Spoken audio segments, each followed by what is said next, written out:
አደራችሁ ሀብት ባይኖራችሁ ንብረት ባይኖራችሁ ትልቅ እስኮን እንዲህ እስኮን እያላችሁ አጠብቁ። ትንሽ ነገር ካላችሁ መጋባትን እንዳትተው የምታወሩትን ነገር ተው።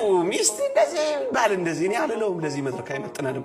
እናንተ ኦርቶዶክሳውያን ይሄ የማስረሻን ወሬ እርሱት።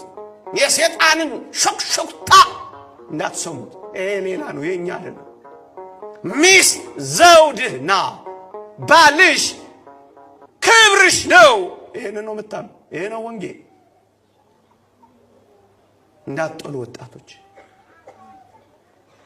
ሁለተኛ ቢያገባ እንኳን እንዲፈታ ሆኖ እንዲያገባ ነው የሚፈልጉት። ይሄን ፈላስፎቹ ኮሃቢቴሽን ይሉታል።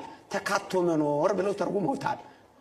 ሰው ሰብስባ ሽማግሌ ልካ ካህን አቁሞ መጋባት አይፈልግም። እናስ ፌስታሏን ይዛ ጥልቅ ትላለች። ሰው አያቅ ምን አያቅ።